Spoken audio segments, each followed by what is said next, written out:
Prisoner 69. Written by Samantha Faulkner. Narrated by Alison Campbell. A roar of thunder punctuates a cloudy sky. I hotwire the two-seater sports car and the engine roars into life. Professor Llewellyn appears at the lift door and lets out an exclamation of surprise as I shoot past him in his pride and joy and up the ramp into the busy London streets. I have half a mind to crash the car, after all that man has put me through in the last few hours. I know he means well, and I try to make allowances, but the beam of pleasure on his geriatric face as I stepped out of his experimental time capsule was too much to bear. "You see! Exactly 10 minutes!" he declared with boyish enthusiasm. I had arrived back at the laboratory precisely 10 minutes after I had left. "The machine works perfectly," he beamed. I had to stop myself from throttling him then and there. As a Fembot, a female android, I am incapable of genuine anger, but I have various subroutines that can be employed to simulate human emotions when the situation demands it. From my point of view, I had been away for far longer than 10 minutes. In fact, I have been adrift in his damned machine for months. I only managed to get back to the present day by the skin of my teeth. Professor Llewellyn is lucky I didn't break his neck. I arc the car around Marble Arch, weaving through the early morning traffic as if I own the road. I am really past caring now. I dive down a narrow concrete ramp into an underground car park. The car screeches to a halt, the brakes are phenomenal, and I jump out, punch a nearby security guard, and make my way angrily down a concrete tunnel into the heart of British intelligence. The thunder rumbles again, echoing through the underground corridor as I clomp determinedly forward in my high-heeled shoes. It is not easy to clomp in high heels, but in the circumstances, it is worth the effort. I have a bone to pick with my boss. It is not just the time travel fiasco or the extended debriefing when the powers that be realised how long I had actually been away. It was the departmental meeting that was hastily scheduled afterwards, just as I was preparing to head off for a much-delayed dinner at the Purple Pussy with my old friend Simon Hunt. Top secret information has gone walkabouts, apparently, and it was implied, thanks to the glitches in my internal chronometer, that I may have had something to do with it. The nerve of these people! Those errors, as Professor Llewellyn patiently explained, were a side effect of travelling through time. Even the digital watch he insisted I carry with me was thrown out of sync by all that toing and froing.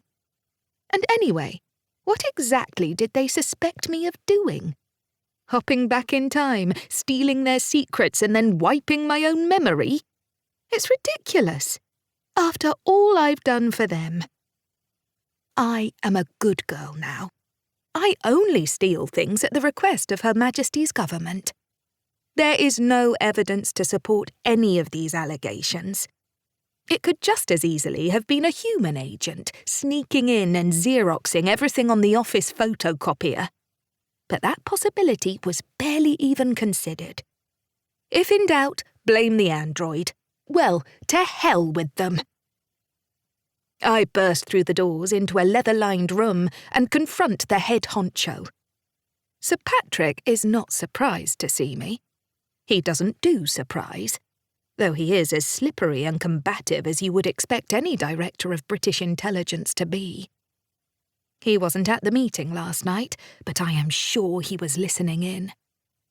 He is now sitting behind a large mahogany desk in front of an enormous wall screen showing a detailed geopolitical map of the world. His walrus-like moustache regards me with practised disdain as I begin to lay into him. "I've had it!" I exclaim, smashing my fist down on the heavy tabletop for emphasis. The impact causes a cup of tea to fly through the air and into his lap. "I resign!"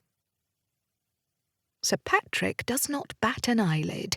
though I can see the steam rising from his now damp nether regions. "You cannot resign," he tells me, lifting the empty china cup and placing it calmly back on the saucer. "You are not an employee. You are an android. You are government property. You belong to us." "Not any more," I say. I slam down my letter of resignation and storm out of the room. Sir Patrick makes no move to stop me. A security guard is standing by the two-seater sports car with a pen and paper. He looks for all the world like a traffic warden about to give me a ticket. I am in no mood to parley. I knock him to the ground, hop into the driver's seat, do an elaborate one-point turn, and roar back up the ramp and out onto the streets of London. I will get the first flight out of the country. I'll head to America, perhaps, or Australia. There's bound to be a vacancy there for a spy of my calibre. Or perhaps I'll retire and open a bar on a beach somewhere in Southeast Asia. That's what a lot of secret agents seem to do these days. I need to pop back to my flat first, though, to pick up some money and a fake identity. The Mayfair apartment belongs to the bureau, but I keep a few tools of the trade stashed away there. I'll grab a change of clothes and maybe an alternative faceplate. I pull up in the street a few yards from the front entrance. It is a grand Victorian terrace. On the opposite side of the road, I see a black hearse sliding gracefully to a halt. A funeral is in the offing. Somebody in London having a worse day than me. But I have no time to sympathise.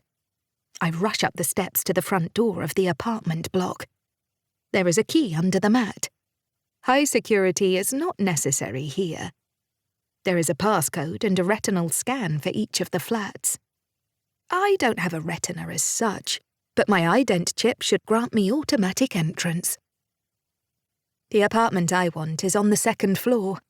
I snatch a suitcase from the wardrobe and pile up some clothes. There is a dark blazer inside that I am sure I never bought. I open the safe and sift through a handful of passports to find an appropriate identity. There's a bit of cash in there as well. I cast a quick eye over a couple of old faceplates. The air hostess from South America? No, don't like the nose. The Russitanian princess? Too well known. I think I'll just stick with my regular plate. There are footsteps in the street outside. I have extremely acute audio receptors, but I am currently prioritising sounds within the flat. It is only when I hear a key in the lock and 2 pairs of hobnailed boots thudding up the stairwell that I realise something is wrong. And now it is too late to do anything about it. There is an ear-splitting screech that I recognise all too well. It is a sonic oscillator, the one thing guaranteed to scramble a Fembot circuitry. I don't even have time to grab hold of the bedside table. I black out and crash to the ground. My head is resting on a muddy brown pillow. I have no idea how long I have been offline. That in itself is worrying. My internal chronometer should keep a perfect track of time, down to the nearest millisecond, but the entire mechanism has been reset. Other bits of software remain stubbornly offline. I flick my eyes open and try to get my bearings. I am still in the flat in Mayfair. There is daylight flickering through the blinds, but something is wrong. I can feel it in the air. My nasal and audio sensors are still functioning, but the ambience of the room has shifted. It is very strange. The flat is in the middle of London, but I can't hear any cars out in the street. The air is colder than it should be, and there is an abnormally high moisture content. I think I must be near the sea. I can even hear seagulls in the distance. There is only one way to resolve the incongruity. I rise to my feet and pull the cord on the blind. A candy-coloured cartoon of a town is spread out before me, a bizarre mix of miniaturised, vaguely Italian-looking buildings and some pleasantly garish public spaces. I am not in Mayfair anymore, that's for certain. A small rectangular pond provides a nearby focal point, around which dozens of people are quietly milling, for all the world like the elderly residents of a fading seaside town. The place is awash with blazers and straw hats, and that's just the women. What is this place? And how the hell did I get here? I send a quick location request to my internal compass, but that too is offline. I have a horrible feeling someone has been interfering with my circuitry while I have been asleep. Admittedly, my chronometer has been on the blink recently, as Professor Llewellyn discovered, but completely resetting it would require manual intervention. Something very strange is going on here. I don't like it at all. If I can't pinpoint my position geographically, I can at least take an educated guess. The architecture suggests Italy, but it is a mad schoolboy's impression of what Italy might be like, rather than anything approaching the real thing. Some kind of grand folly, then. We are near the coast, but I do not think we are on an island. It is rather chilly and the sky is overcast. That settles it. It must be North Wales. But why would anyone go to the trouble of building a complete replica of a Mayfair flat several hundred miles from London and then bringing me to it? Is it something to do with my resignation? Have I been brought here by my bosses fretting over their lost secrets? Or have I been kidnapped by a sinister foreign power? There is only one way to find out. I will have to step outside and ask. The exterior door clunks open as I step towards it. I am no longer on the second floor. I step out into a small plaza. A multicoloured golf buggy chugs past, the word taxi stencilled on the side. In the distance, a bell tolls from a small clock tower. I move through an archway into a larger square. This is the place I saw from my apartment window. The rectangular pond forms a centrepiece around which the local people are milling, all of them trying their best to ignore the irritatingly cheerful music being piped in over the tannoy system. A retired admiral is sitting at a table, apparently playing chess with himself. I seat myself opposite him. "Good move," he declares, his whiskers rippling in the chilly Welsh air. He has an amiable, weather-beaten face and large, muscular hands. He must be at least 75. "I shall have to think about this," he says without looking up. "What is this place?" I ask him, gesturing vaguely to the pond and the brightly coloured buildings surrounding it. His gaze remains fixed on the board. "This is the main square." "Ha!" He moves his bishop a few squares across the tabletop. "Check!" He is too absorbed in the game to pay much attention to me.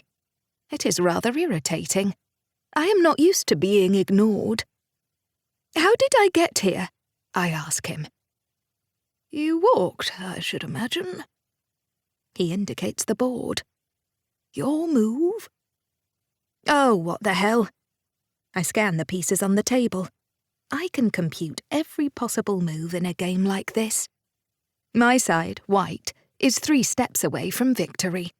I slide my queen confidently across the board. "Who's in charge here?" I ask the man, now that I have made my move. "I need to speak to someone in authority."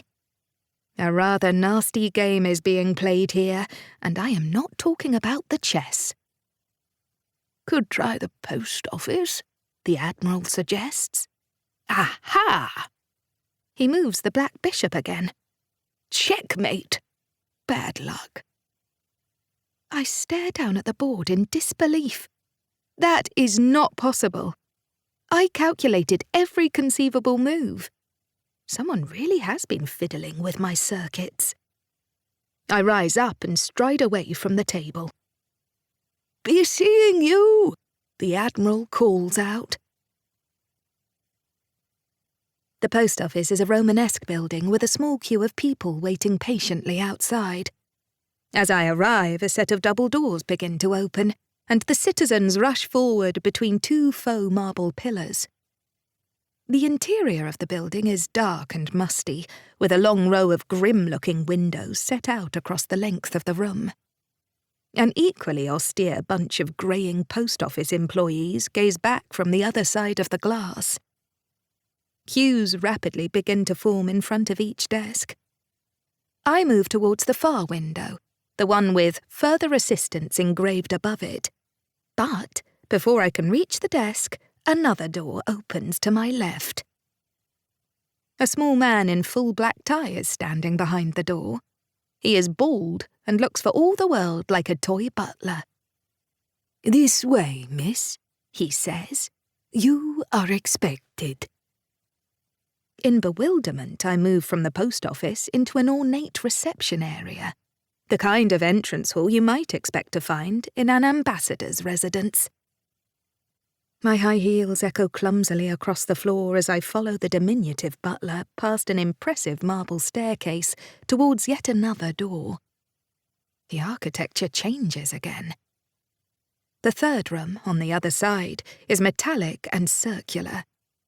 A giant aluminium seesaw moves up and down in the centre of the chamber. A man sits on either end of it, examining the computer banks in front of him as the metal monstrosity slowly rises and falls. The circular wall surrounding the room is covered in maps, just like in Sir Patrick's office. In the foreground, a hole opens up, and a large bubble begins to ascend from out of the floor. This is getting ridiculous. I know what is going on here. They are trying to disorientate me. I have never seen it done on this scale before, but it will take more than cheap theatrics to intimidate me. I am a Fembot. We are made of sterner stuff. The sphere rotates and a figure is revealed, sitting inside the chair. The man is perhaps 50 or 55. He has a thin face with streaks of grey in his hair. He is dressed all in black, save for a slim, brightly coloured scarf wrapped around his neck. "Do come in," he says, in a polite but clipped upper-middle-class accent. He gestures to another chair, which is just rising up from the floor opposite him. I step cautiously towards it. What is this place? Where am I? The man spreads his hands. "In the post office. Didn't you see the sign on the door?" "What do you want from me?" He smiles thinly. "A first-class stamp?" I'm not in the mood for jokes. What am I doing here? The man leans forward in his chair. "Your attempted resignation has raised certain questions. We need to make sure of your loyalty to Queen and country." This is the same nonsense I heard back at the office. "I have never been disloyal," I tell him firmly. It makes me angry that people would even suggest it. "Not that we know of, but loyalties change." "Not for a Fembot?" He begs to differ. "Programming can change. Your software has been rewritten once before." That is true enough. I did not begin life working for MI6. I started out as an agent for an international crime syndicate known as the Organisation. It was only later that I switched sides and joined the British Secret Service. But that is all in the past now. "There is information in your head that would be considered priceless on the open market. We need to ensure your loyalty has not been compromised." "If you're so worried about it," I mutter, "why don't you download the contents of my hard drive and have a look at that? You've already had a bash at my core processor, don't deny it. I know someone's been playing around inside my head. Everything you need you've already had access to." "The source code, yes, the binary data. But that sort of information tells us very little. Your systems need to be analysed in real time. We need to observe the way the various elements interact with each other. There may be subroutines, backdoor programs we are not aware of. Your true loyalties can only be determined through observation, action, and response. And of course, detailed interrogation. That is why you are here. But I don't even know who you are. I'm not about to start spilling state secrets. This whole setup could be the work of a foreign power. Whose side are you on? I demand. The man smirks enigmatically. That would be telling. All we need is information. I snort. You won't get it from me. By hook or by crook, we will. I've had enough of this. I don't even know who this idiot is, sitting in his daft bubble chair. Who are you? He sits back. The man is irritatingly relaxed. The current number 3. There is a badge on his lapel with that number displayed on it, next to a silhouette of a small boy on a scooter. Now I come to think of it, the Admiral was wearing a badge too. He was number 46. I ask the obvious question. Who is number 1? You are prisoner 69. The butler steps forward and pins a badge to my lapel, the numbers 6 and 9 blended together on it like lovers. I tear the badge off and hurl it to the ground. I am not a prisoner. I am an autonomous android. Hang on a minute. I grimace, looking down at the badge on the floor. A black cat has wandered over and is examining it suspiciously. 69? Why 69? It was the year in which you were born, or, should I say, the year in which you were manufactured. 1969. Well, yes, but 69? I mean, I can't be number 69, not in these heels. People are going to get the wrong idea. 3 stares at me blankly. How do you mean? What do you mean, how do I mean? Haven't you read the Kama Sutra? Of course not. I have no interest in Hindu philosophy. But, I mean, why can't I be, I don't know, prisoner number 6? Or number 9? 3 shakes his head emphatically. We already have prisoners with those designations. He flicks a switch, and one of the maps on the circular wall is replaced by a huge view screen. He gestures towards an image as it fuzzes into view. That is prisoner number 9. An angry-looking man with a huge forehead is pacing aggressively around a room. He appears to be wearing a black school blazer, not unlike the one in my flat. On his lapel is a badge emblazoned with the number 9. He is a troublemaker. Better you have nothing to do with him. And number 6? 3 smiles sadly. An unfortunate case. He is in a secure psychiatric ward. Complete mental breakdown. He believed he had escaped from here. But escape is not possible. Not without complete cooperation. I have no reason to trust you, I say. And I've escaped from some pretty high-security places. A Welsh fishing village is not going to keep me contained. You intend to leave us? Of course. Well, you are welcome to try. We are quite informal here. You can check out any time you like. I intend to. I spin on my heels and head back towards the door, nearly tripping over that damned cat. She's wearing a badge too, I notice, on her diamond-studded collar. Number 2, can you believe it? The pussy outranks the bubble man. This place gets dafter and dafter. The butler is ahead of me, and with a click of his fingers, the door swishes open. I step back into the ambassador's hallway, but turn around briefly and glance at number 3 just before the door closes behind me. He is holding a telephone to his ear, a bright red plastic monstrosity almost as big as his head. "An obstinate one," he says, meeting my eye as the door whooshes shut. "But I enjoy a challenge." I can hear the waves roaring in the distance. The easiest way out of this place must be from the beach. I'll jog down there and make my way along the coast. I am armed, thankfully. They may have downloaded my hard drive, but they didn't bother to check my chest cavity. Thank goodness I had the foresight to visit the armoury before I tendered my resignation. All fembots are fitted with internal machine guns, and my boobs are fully loaded. Not that there seem to be any guards about, just lots of men in stripy jumpers. An ambulance is screaming across the main plaza. I say ambulance. It is actually a golf buggy with the word ambulance scrawled across the side. The Admiral has collapsed in front of his chessboard.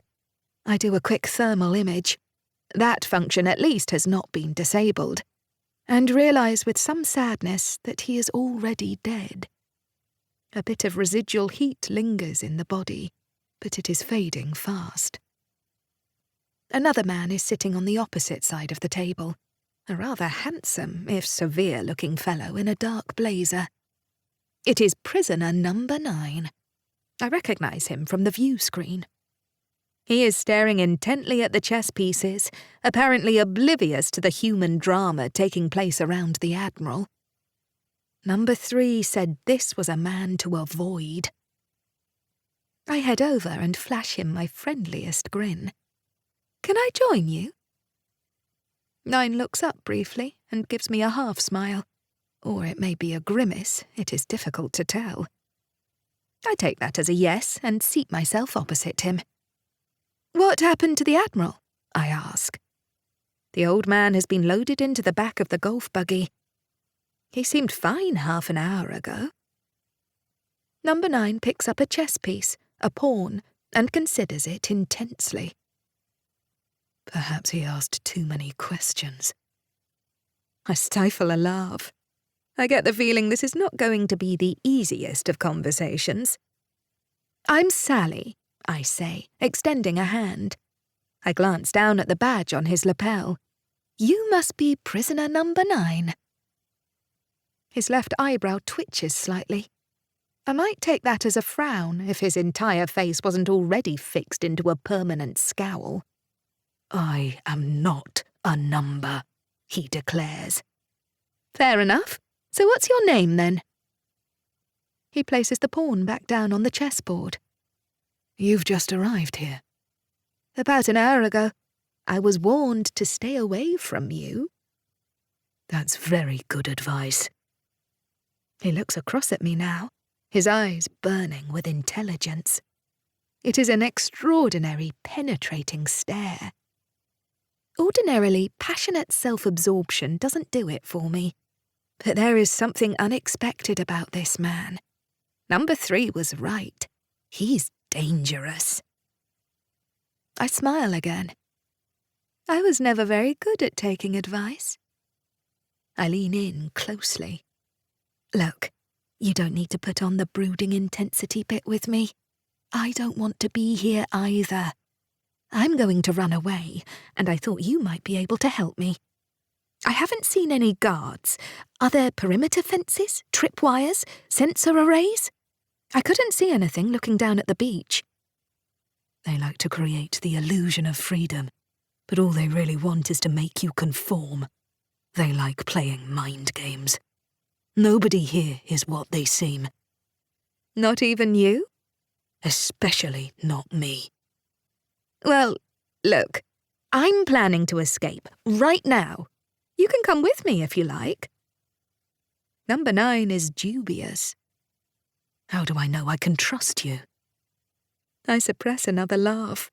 "Because I have a sweet, honest face?" He shakes his head. "You can't expect me to trust an android. You're just a facsimile of a human being. You're not real."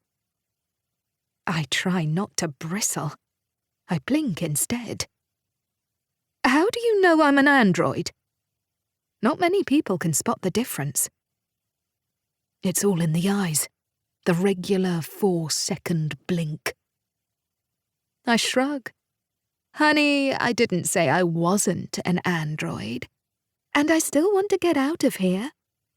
You can't be trusted, he insists. They might have played around with your circuits.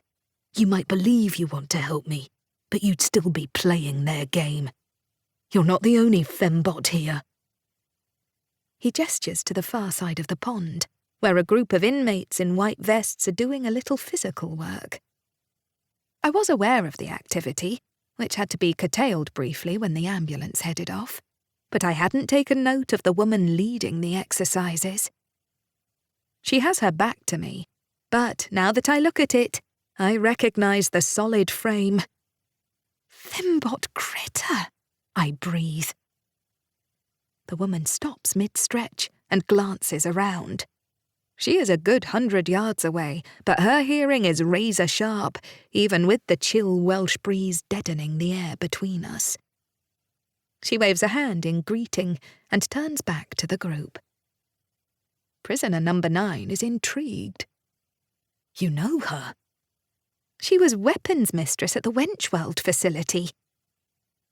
Wenchweld was a Wild West theme park, a rather sinister establishment which I infiltrated some months ago. Fembot Greta was one of the androids there. I had shut the place down with a little help from my friend Simon Hunt, and most of the Fembots had been destroyed. I hadn't realised Greta was still operational. She isn't the only one here from that place, Number 9 observes. Now that I look closely, I can see 2 or 3 other Fembots among the crowd. I wonder who else might be here. Perhaps it isn't just Fembots. There were humans at Wenchworld too, scientists and engineers. Happily, my creator, Dr. Eugene Lovelace, was long dead by that point, but his sister Cordelia worked at the facility. She disappeared when the theme park was shut down. Perhaps she ended up here too. Outside of K-Division, she is the only person I can think of who would have the know-how to rewrite my core programming. It is not a happy thought. I have got rather comfortable in my identity over the past few months, working for MI6. I don't like the idea of someone rooting around inside my head. That was why I tendered my resignation in the first place. Did you resign from the firm? I ask Number 9. Is that why you're here? He dodges the question. You're quite right. If you want to escape, the beach is the best option. You could try swimming for it. There's an automated security system, but an android might have better luck with it than a human being. What sort of security system? He flashes me another half-smile. You'll find out. He rises up from the table. Be seeing you. I make my way along a crumbling stone pathway and down towards the beach. I am under surveillance. The heads of various badly carved statues swivel suspiciously as I pass them by, but nobody tries to stop me as I head for the water. The beach is a pleasant cove surrounded on either side by large rocks. I could attempt to scramble over them, but Number 9 was right. Better to swim for it. I twist the thumb on my left hand and enter full lockdown mode. A bit of salt water shouldn't pose too many problems to my circuitry once all my extraneous orifices are closed up. I strip off my top, my skirt and my high heels and pad down towards the water in my bra and knickers. It is disconcerting that there aren't any guards around. I keep expecting to see a golf buggy full of armed thugs hurtling towards me. But there is nothing at all. I could be miles from anywhere. I can hear the blare of a brass band in the distance, but even that is muffled by the bleak sea air. My feet touch the water and I wriggle my toes. It is, to put it bluntly, absolutely bloody freezing. A human being would turn tail and refuse to go any further. Thankfully, as a Fembot, I am made of sterner stuff. My core processor has a human reaction subroutine that sends goosebumps sprouting across my artificial skin, but I override the program and wade forward into the water. The sea is up to my hips before I spot something bubbling up ahead of me. What on earth is it? I suppress an automated shudder. There aren't any sharks in North Wales, are there? A small, egg-shaped object plops up above the surface of the water, about 50 yards in front of me.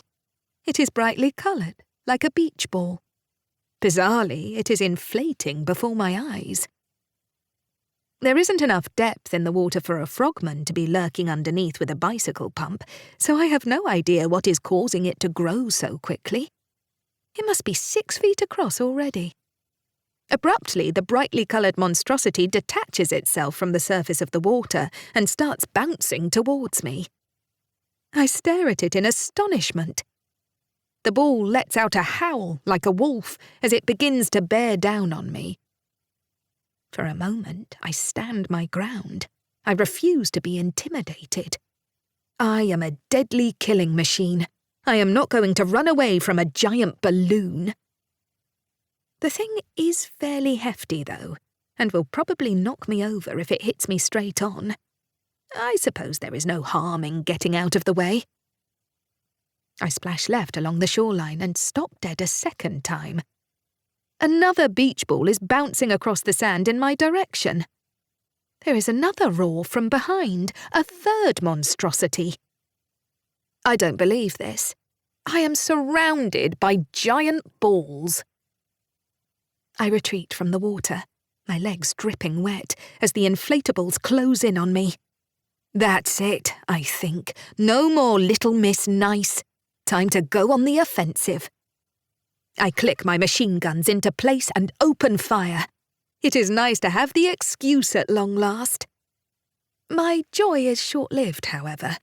My boobs are spitting fire, but there are no bullets flying out of them. I let out a growl of frustration. I knew it was too good to be true. Someone has replaced my ammunition with blanks. Now I am getting really annoyed. I have a second option. I have a utility compartment in my left thigh which is easily accessible. I open up the sodden compartment and am pleased to see this at least has not been tampered with. I pull out a knife, just as the first beach ball starts to press against me. I stab at the garishly bright plastic, and there is a satisfying hiss of air. But before the ball starts to deflate, there is a whoosh of foam and the tear is immediately sealed. That is typical, a self-repairing inflatable. I have no time to consider other options. The damaged ball knocks me angrily to the ground. The other balloons close in on either side, and all at once my face is smothered in plastic. If I needed to breathe, I would be in real trouble. My chest is heaving automatically, that damned subroutine reactivating without my say-so. But I have nothing to fear. These stupid balls can bounce up and down on me all they like. I don't need oxygen, so they can't do me any harm. It is then that I hear a familiar, high-pitched whistle. I barely have time to grimace. Don't tell me they're fitted with sonic I wake up some hours later, dry but stark naked in a hospital bed. It is 15 hours and 21 minutes later, to be precise. At least my internal chronometer has not been reset this time. The mattress underneath me is uneven, and the pillow scarcely more than a slab of concrete. A metal grille at the far end of the bed partially obscures a woman with a clipboard, a nurse in a traditional blue and white uniform. She is not a real nurse, however, or even a real human being. Fembot Greta examines the fob watch hanging from her bulging chest pocket and notes down the time on the clipboard. The bed is surrounded by curtains, adding to the illusion of a hospital ward. I can hear the sounds of other patients and metal trolleys being wheeled up and down corridors. The usual antiseptic smell is slightly masked by an aroma of boiled mince. "Where am I?" I ask, irritated to have to ask the question yet again. "Don't speak!" Greta snaps. She is a plain-faced android, highly efficient but rather unsociable. She moves around the side of the bed and sticks a thermometer in my mouth. A thought occurs to me. Perhaps it was Greta who loaded my chest cavity with those blanks. She did serve as weapons mistress at Wenchworld. She would know how to do it.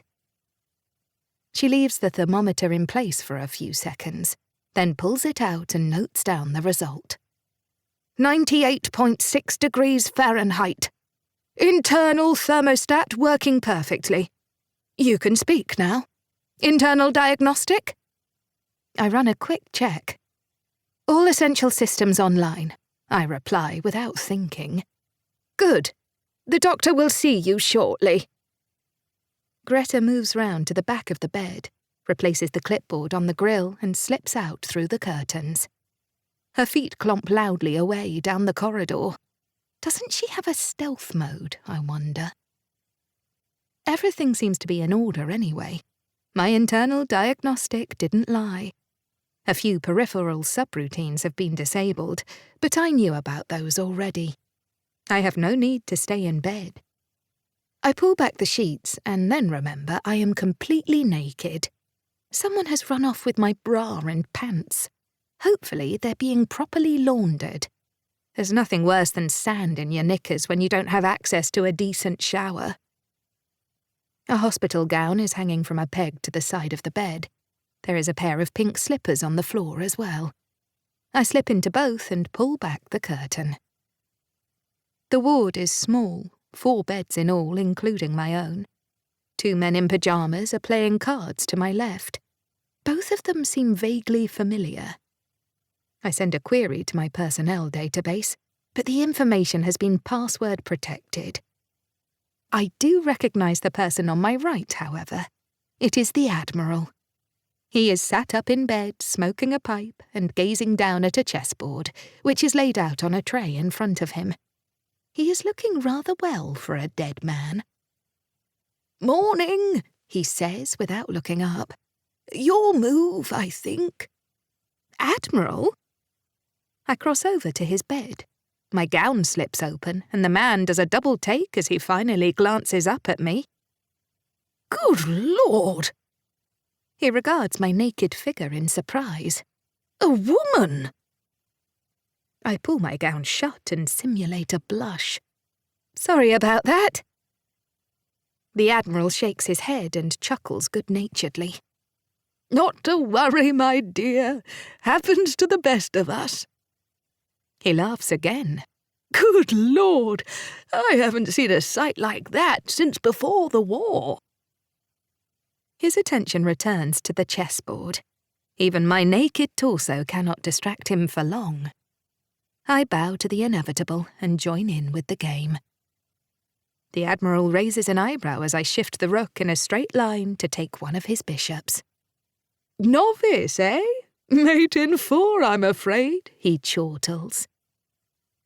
I scan the board and see at once that he is right. He has done it again. "Not bad for a dead man." He looks up at me, and his eyes twinkle. "The Admiral was a cipher expert during the war. The best we had." I glance around to find the source of the voice. A doctor is standing behind me, a senior figure in a white coat with red hair and a prominent nose. "Professor Lovelace!" I exclaim in surprise. Cordelia Lovelace smiles tightly. "Good to see you again, Fembot Sally." She is the woman from the Wenchworld facility, the robotics expert, the sister of my creator, Dr. Eugene Lovelace. And here she is, working alongside Fembot Greta. She must be the one who's been fiddling with my circuitry, the little minx. "I think we can concede the game, Admiral," she says. Better luck next time, the man beams. Cordelia takes my arm and escorts me gently away. She has a badge on her lapel, like everyone else. Number 4, apparently. You shouldn't really be out of bed, she scolds me. You suffered some circuit damage trying to escape. Your lockdown mode has degraded slightly. Some salt water got inside. I don't care about that. What are you doing here? I thought you'd fled the country when that daft theme park of yours was closed down. She shakes her head sadly. I did try, but I was picked up shortly afterwards by some of your associates and given an offer I couldn't refuse. Morning, chaps. The 2 men playing cards wave a hand in acknowledgement. Where are we going? I ask as we pass them by. Treatment room, a final check-up, and then you'll be free to go. We move along a bland, brightly lit corridor. A set of large portholes grant us views of inmates in a variety of metal rooms, huge machines attached to their heads. I am more concerned about the Admiral. I saw that man die. Or at least I saw his body being carried away. He was dead. There's no way he could just spring back to life. You wouldn't think so, would you? Cordelia opens a door and gestures me inside. I sit myself on a metal table. The professor gathers some equipment and then leans across. May I? She gestures to the notch behind my left ear. I nod and she flicks the switch, which causes my faceplate to swing open. She leans in, producing a large magnifying glass from her coat pocket, and begins to examine the naked circuitry. The information in his head is far too valuable to lose, she explains. You've found a way to cheat death? I've heard that one before. Not exactly. A way to sidestep it, perhaps. The Admiral isn't a human being, at least not anymore. He's an android like you. I suppress an embryonic snigger. Don't be ridiculous. I would recognise an android. There are more giveaways than just the eyes. Body temperature, odour, pulse signature. I can tell an android when I see one. In any case, he's male. Nobody has managed to invent a decent male android yet. The handful they had at Wenchworld were little more than shop window dummies. My brother developed a prototype mandroid before he died. Mandroid. That word still makes me cringe. Yes, but that was a crude affair. Anyone with an ounce of common sense could see exactly what it was. Cordelia pulls away. The prototype, yes, but what if we could develop an android that was truly undetectable? That we could load up with the real memories of our best agents and then send abroad to infiltrate foreign powers? I stare back at her as she clicks my face back into place. The men in the corridor. Is that what is happening to them? The Admiral fooled you. He could fool anyone. You're not going to send him out to infiltrate foreign powers? No. He's just a test model. One of many we have. Unfortunately, we're still at the experimental stage. And that's what this place is? A research facility? Actually, it started life as a retirement home for people like the Admiral who had done their duty but who couldn't be allowed to fall into enemy hands. Occasionally, we were sent agents such as yourself, whose loyalties may have been compromised, to determine how reliable they really were. I let out a growl. My loyalty should never have been in question. But there are inconsistencies in your memory core. All that time travelling. It's only right that we should examine it in detail. You've certainly been rooting around in my head. I grasp my hands together. briefly considering thumping the woman and finding to my surprise that it is perfectly within my power to do so. "I have had a quick look inside," the professor admits, "extracting information from your core processor, closing down a few minor subroutines, but don't worry, there's been no reprogramming. Not this time, anyway. You are a free agent, Fembot Sally, insofar as any of us ever are. That is what this place does best. We delve into the psychology of our guests, both robot and human. We are more than a retirement home now. We're a research facility. There is such a wealth of knowledge and experience here. It would be criminal to waste it. I have advanced my brother's work. With these new androids, we could infiltrate any government in the world. The Kremlin, the White House. We can know everything that is about to happen before it's happened, and perhaps even prevent it if needs be. We could be a force for good in the world." I shake my head. Nobody should have that sort of power. "Not even Her Majesty's government?" I laugh. "Especially not Her Majesty's government." "And you wonder why they sent you here?" She pockets her magnifying glass. "Well, your systems seem to be in order. The damage has auto-repaired itself successfully, which means you're free to leave." I blink. Free to leave the village? Cordelia gives me a sad smile. Free to leave the hospital. I slip down off the table. I could do with a change of clothes. The hospital gown is not exactly flattering. Fembot Greta will see to that. The nurse is waiting outside in the corridor. Number 2, the black cat, emerges from a grating in the wall and trips between us. The damn thing seems to get everywhere. Another grille opens and she disappears into the skirting. "Be seeing you!" the professor calls out from the treatment room as I move away down the corridor. I wave back absently. I am struggling to make sense of our conversation. The Wenchfeld facility was shut down back in May this year. It is now the beginning of September. Cordelia Lovelace cannot have been in residence for more than a few months. There simply hasn't been time for her to develop the kind of technology she is talking about. Fembot Greta leads me back to the ward, where a set of clothes have been laid out on the bed. This is more like it. A brown mini dress, an Alice band, and knee-high leather boots.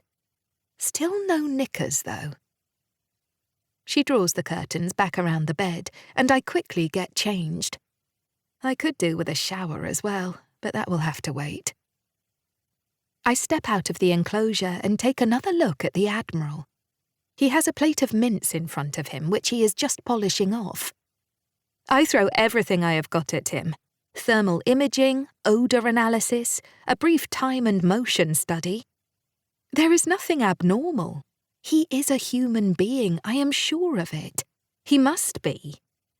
But a human being who has come back from the dead. He puts down his fork, finishes chewing a mouthful of meat, and gestures to the chessboard on the side table. "Another game, my dear?" "Maybe later." "This way, Fembot Sally!"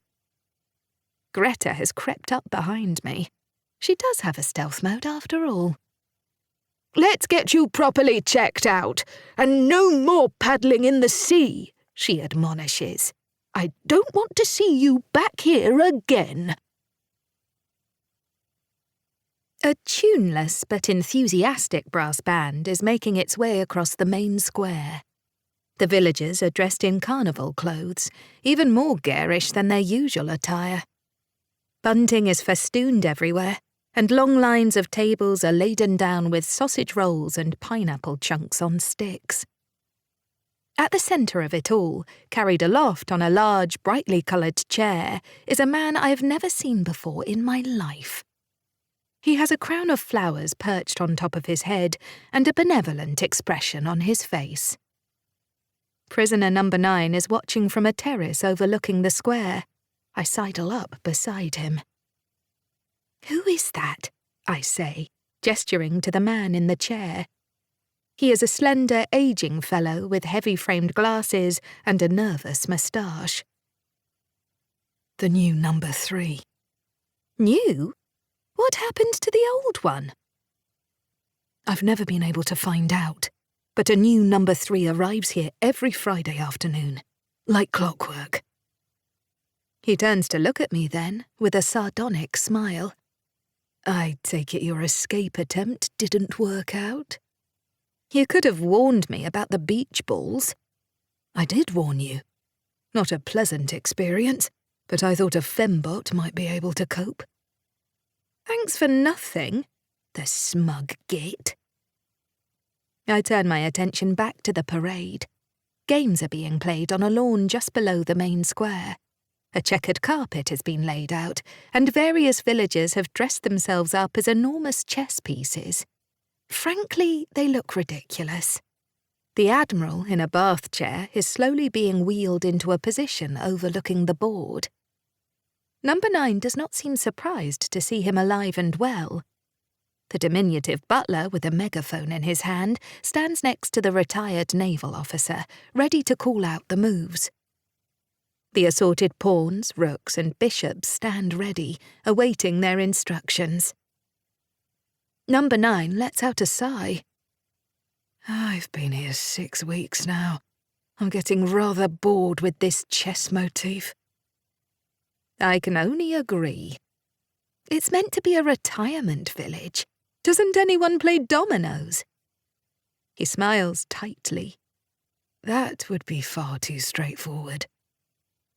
"So all these people," I gesture down to the crowd, "they're former secret agents, government workers?" I wish I could access my personnel files. Under normal circumstances, I would be able to identify most of them in a couple of seconds. "They're not all secret agents. There are civil servants, diplomats, scientists. That fellow there." He points to a distinguished-looking chap with a cravat who is pouring himself a glass of champagne over by the food table. "That's Professor Ernst Marius, a highly respected physicist. He worked on the Manhattan Project during the war and spent the rest of his career developing ballistic missiles." Good grief. The name should mean something to me, but for some reason it doesn't. "The fellow with the sausage roll behind him was a top nuclear physicist. He worked at Windscale before the disaster. And over there is Emilio Fernandez, the 50s fashion designer." I almost choke on a vol au vent. Fashion designer? "He was a spy as well. Now he designs all the clothing for the village." Not a very good designer, I say, looking down at the candy-coloured blazers and silk cravats. It's all so old-fashioned, and a bit too garish for my taste. "Retro, I believe, is the correct term." "Are you really interested in getting out of here?" I nod.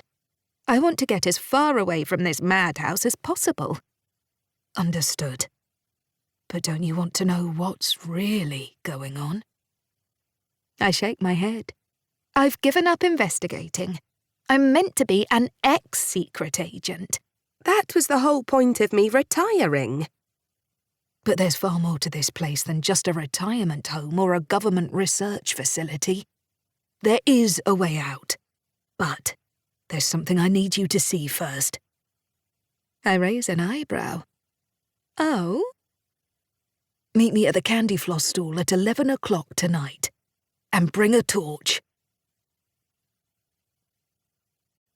I do as I am instructed. I don't need a torch, but I am sure Number 9 knows that already. It is probably more for his benefit than mine. The candy floss store is all shut up when I arrive. Workers have been out sweeping away the confetti and other remnants of the afternoon's festivities. The new number 3 has been formally installed in his residence, a blue-domed building adjoining the village post office. Number 9 nods a greeting as I arrive. I have put on my best leather catsuit and some sensible rubber-soled shoes, my standard uniform when I am out on a mission. The catsuit is one of the few items of clothing that remained in my suitcase when I woke up here. Most of my underwear seems to have been lost in transit. Number 9 is in his usual blazer and black roll-neck sweater. He looks dashing, even in these pedestrian clothes, but he is giving off a rather curious odour. I wrinkle up my nose. I had taken him to be a man of impeccable grooming, but there is the distinct smell of fish about him this evening. "What is that?" I hiss. The aroma is particularly pungent. It is almost overwhelming my nasal receptors. 9 pulls out a small parcel from inside his jacket. "Kippers," he says, "from the village shop." Right. I shrug my shoulders. I have no idea what he is talking about. I had thought number 9 at least had his head screwed on. "All will become clear," he insists. He waves a finger and I follow him through an archway down a short cobbled street in the direction of the Blue Dome. I am in full stealth mode, and 9 is a trained secret agent, so between us there is very little noise as we make our way along. There isn't an official curfew in this place, so far as I am aware, but anyone seeing us together would guess we were up to no good. I just hope there aren't any surveillance cameras in this part of the village, or if there are, that they aren't fitted with motion sensors or night vision software. 9 lifts a hand and we draw to a halt behind a wilting hydrangea. The front entrance of the Blue Dome is easily visible around the edges of the bush. The post office isn't the only way in. 9 glances at his wristwatch, which has a nifty illuminated dial. "Any minute now," he says. There is a shaft of light as the main door springs open. The diminutive butler is framed in the doorway, carrying a slender black cat. Number 2 again, the animal I keep tripping over. Apparently she belongs to number 3. Strange that the pet should have a higher status than the owner, if only numerically. Somebody here has a seriously warped sense of humour. The butler places the animal down on the outside step and closes the door gently behind her. "That pussy has the run of the entire village," 9 whispers in my ear. "She's always put out for the night at this time." My eyes zoom in. The cat is a sleek black creature with a glittering diamond collar and blazing auburn eyes. I'm struggling to see the relevance of this. There are parts of the village out of bounds to most of the residents. Any movement triggers an automated response. "The beach balls?" He nods. "But that cat is implanted with a radio transmitter that grants her access to anywhere she wants to go." "Why? Where would she need to go?" "You'd be surprised. There's a lot of wiring in a place like this, behind the scenes. You can't afford to have rats chewing away at it. Number 2 is a mouser. She sniffs out the vermin and kills them before they can do any damage. To do that, she has to have the run of the place. Even the bouncers won't go near her." "Bouncers? You mean those ridiculous giant balloons?" He nods. Number 3 doesn't want his favourite pussy being asphyxiated just because it's chasing a mouse through a restricted area. I can see the logic in that. The cat is slowly padding down the steps in front of the Blue Dome. I am guessing she's caught the scent of the kippers. She is certainly heading in our direction. So she's our way out of here, I guess. 9 nods again. "If we grab number 2 and take her with us, we can walk straight out of the facility. She doesn't just keep the bouncers at bay. That cat can open any door." He steps back from the hydrangea and gestures down a narrow pathway. I follow him along the track into a wooded area adjacent to my own little bungalow. The cat is quietly stalking us from behind. So, what's the plan? We grab Tiddles and skedaddle? That's the idea, 9 agrees. But there's something I want you to see first. We continue along a short, muddy path. Statues are positioned at various intervals along the trail, but their heads are inert. I think it must be the proximity of our feline friend. The motion detectors have been temporarily disabled. 9 pulls out the kippers and lays them down next to a concrete slab. There is a metal lid on top of it. It looks like a drain, I say. Wait a moment. The moggy pulls up and starts to munch at the kippers. There is a bleep and a sudden whir. All at once the metal lid lifts up on a hinge. I peer inside. There is a long circular drop, but an iron stairwell leading down. I switch to infrared and zoom in. The metal floor is 200 meters below us. What's down there? I ask. That's what I wanted to show you. 9 gives a half smile. But we'll need to bring the cat. I move towards the animal, who bristles when I attempt to pick her up. You little... I am half tempted to break her neck when she starts scratching my arm. We only need the transmitter after all, but I find a pressure point and knock her out instead. 9 gives me another half smile. That's probably a capital offence. She'll be fine, I mutter. My companion has already stepped up onto the concrete slab. I'd better go first, I say. I have better eyesight. I hand him the torch and step onto the ladder. This is going to be tricky one-handed.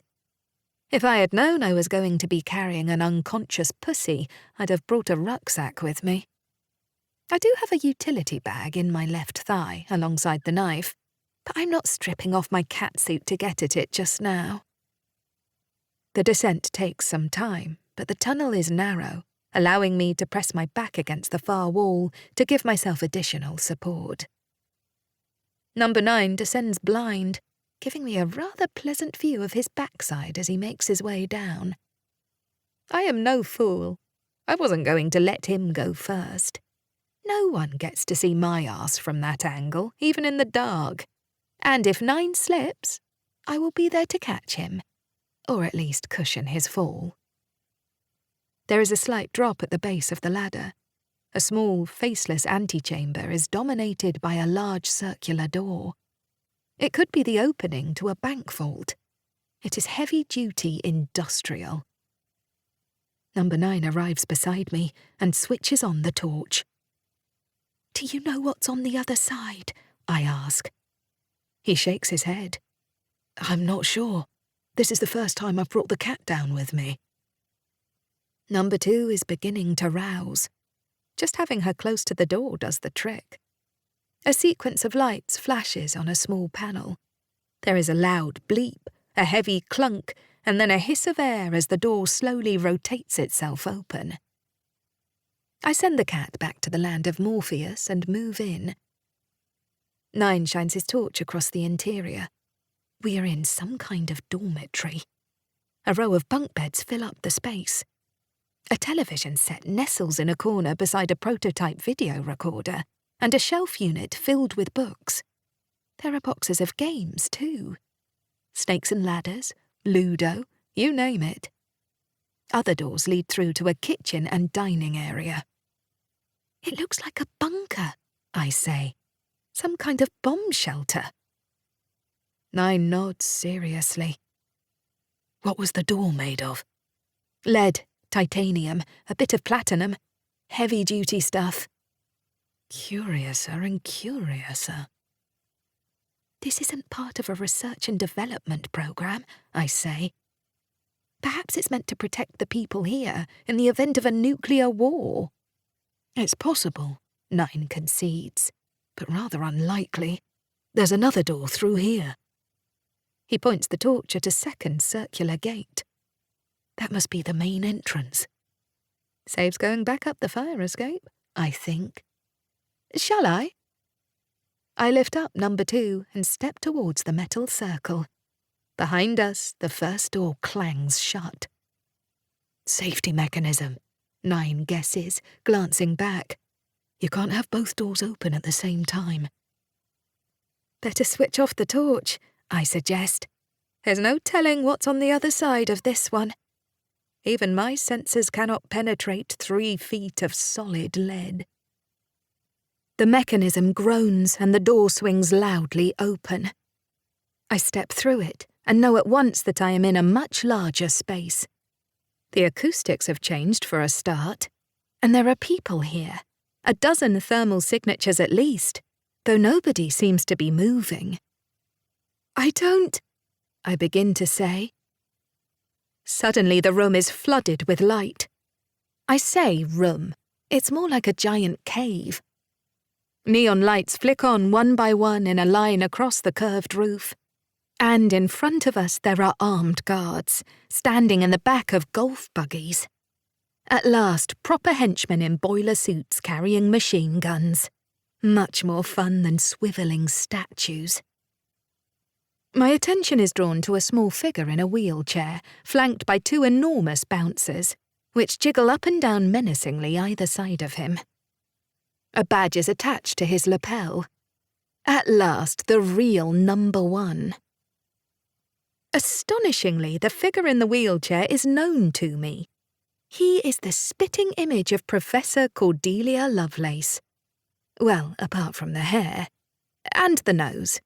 And him being a man, of course. Number 9, whose eyes are just beginning to adjust to the light, throws me a questioning look. That's not possible, I breathe. The cat jumps down from my arms and rushes across to the figure in the wheelchair, who smiles tightly.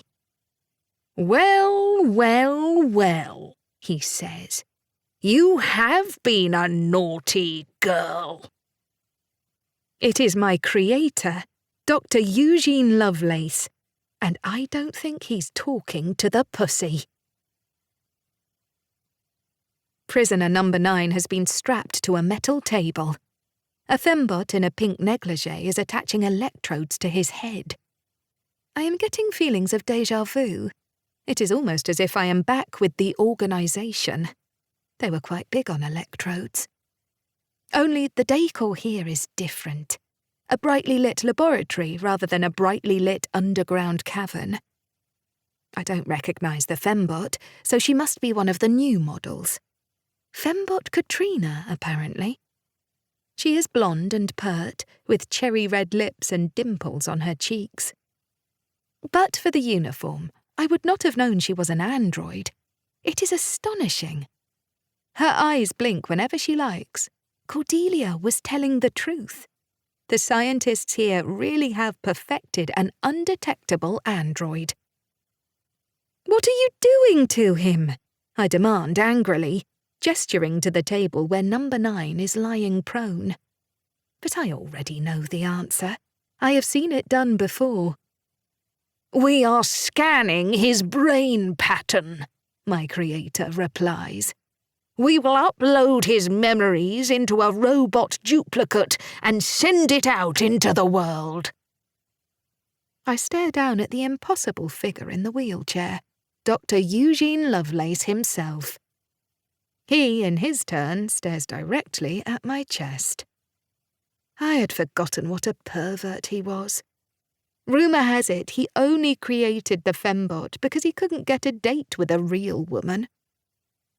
This isn't happening, I declare. I saw you die. The last image I have of him is of a body trapped beneath the bosom of an industrial-strength fembot. Shortly after that, the organisation's mountain base was engulfed in a colossal explosion. There is no way he could have survived. How on earth did you get away from the volcano? I ask. Dr. Lovelace ignores the question, wheeling himself closer to the table and examining Fembot Katrina's work. Excellent. Begin the extraction. He has parked his wheelchair next to me, and suddenly I feel a clammy hand on my backside. Oh, no, you don't, I think. I whirl round and slap him hard across the face.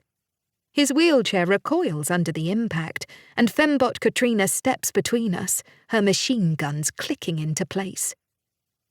I raise my hands in a gesture of peace. I have made my point. That is the last time you will resist me. Lovelace snarls, clutching his hand to the side of his face, where a bright red mark is forming. To my horror, Fembot Katrina leans across and kisses it better. You think yourself so high and mighty, he says. An MI6 agent travelling the world, but you are my creature, Fembot Sally. Remember that. You will always be subordinate to my will. I laugh. In your dreams, honey. Lovelace lifts a hand and pats Fembot Katrina on the bottom. She smiles with apparent delight. The poor cow. He must have installed a loyalty subroutine. He really is an odious little worm. It makes me cringe to think of it now, but there was a time when I was tied to this man in exactly the same way. Thankfully, that piece of programming has long been expunged from my system. I'd still like to know how you escaped from the volcano, I say. Lovelace scowls. Why should I tell you anything? He gazes up at me. Perhaps I had a secret escape hatch. Don't be ridiculous. Or perhaps I was rescued. His eyes are gleaming mischievously. I hate it when evil scientists start being coy. It really doesn't suit them. Perhaps an associate of mine got hold of an experimental time machine and hurtled back in time to rescue me before the explosion took place. I blink. Don't be absurd. Lovelace regards me coldly. He is actually meeting my eye now, rather than staring at my chest, so I know he must be serious. Then I take it you don't know anything about K-Division's prototype chronocapsule? My mouth falls open. Hell, how can he possibly know about that? The time experiments are absolutely top secret.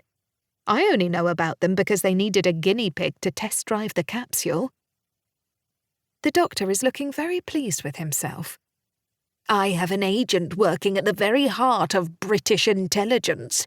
She has been leaking secrets to me for months, and it was she who travelled back in time to rescue me. That's nonsense. The only person who ever used... I stop. The only person who ever used the chronocapsule was you, Fembot Sally. I stare at him in bewilderment. I don't understand. Lovelace pats Fembot Katrina on the backside once again. She takes the hint, pulls herself up and moves across to a computer bank. You met my sister Cordelia, I believe, a few months ago. At Wenchworld, yes. She was the chief scientist there. And if you recall, while you were there, she installed a loyalty chip in your core processor. Yes, but that was just a dummy. A rogue Fembot had insisted I be chipped, and Professor Lovelace had played along until we were able to disable the droid. It wasn't a dummy. There was a loyalty program. But it tied you to my sister, not to the rogue. And to me, of course. I shake my head. But that chip was removed as soon as I got back to London. Indeed it was. But by then the program had uploaded itself into your core processor. You have been leaking information from British intelligence for months without ever being aware of it. It has been most helpful to my work here. And of course, we know all about the experiments with the chronocapsule. It was a simple matter to ensure you were in the right place at the right time. But how? I had a certain foreknowledge. He grins smugly. You were selected as a guinea pig, and it served our purposes. It took you a while to master the controls, but eventually you managed to divert the time machine back to February this year to rescue me from the volcano. I shake my head again. I don't remember any of this. But my internal chronometer was out by several days when I returned to the lab. K-Division put it down to time dilation within the capsule. You have been my puppet, Fembot Sally. You rescued me and gave me a second chance. I have been working here at the village for almost a year now. But to what end? Prisoner number 9 asks. The secret agent has been paying close attention to our conversation, despite being strapped to a table. Holding the world to ransom, like last time. Nothing so mundane. Lovelace clicks his fingers, and Fembot Katrina flicks the final switch on the computer bank in front of her. The machinery starts to throb, and an arrow of pain shoots through number 9's body. I do not wish to hold the world to ransom. I will remake the world in my image. He laughs maniacally. The future belongs to the Fembot! I seem to spend half my life in prison cells of one sort or another. The village is a jail of sorts, though it is quite a pleasant affair, all things considered. It is certainly a lot nicer than the tiny cell where I am currently incarcerated. The room is barely 10 feet across. I wonder what has happened to number 9, now that they have stolen his brain print and wheeled him away.